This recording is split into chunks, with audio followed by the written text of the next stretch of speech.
রাত 7টা বাজছে, দাঁড়ায় আছি না কে ভাই? খোদার কসম, আমরা যদি 10-15 মিনিটের মধ্যে এর কোনো কিছু যদি বিট না পাই, আল্লাহর কসম কে বলছি 50,000 ব্যবসায়িক আমরা ফোনের কোনো সমাধান চাইবো না, আমরা ব্যবসা ছেড়ে দিব। কিন্তু তোমাকে আমি গদি ছাড়া করে ছাড়বই।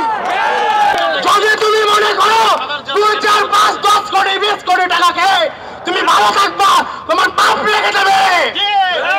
তোমাকে যদি বিদেশি ইনফিনিক্স আর টেকনো কোম্পানি তোমাকে যদি 20 কোটি দিতে পারে, আমরা 30 কোটি টাকা দেবো, ঠিক আছে? আমরা শোনো, তোমাদের ঘুষ চাই, তোমরা ঘুষ চাইবা, কিন্তু আমাদের প্রত্যেক ভাগ বেঙ্গলা তোমাদের কারণে বাংলাদেশের 64 জেলার মানুষ এবং ঢাকা জেলা সম্পূর্ণ কিন্তু কেঁপে উঠবে ভাই। আমরা কোনো কাল, আমরা কোনো পরশু, আমরা কোনো তরশু চাই না। আমরা চাই ইনস্ট্যান্ট কোনো জবাব চাইতে, বুঝতে পারলেন?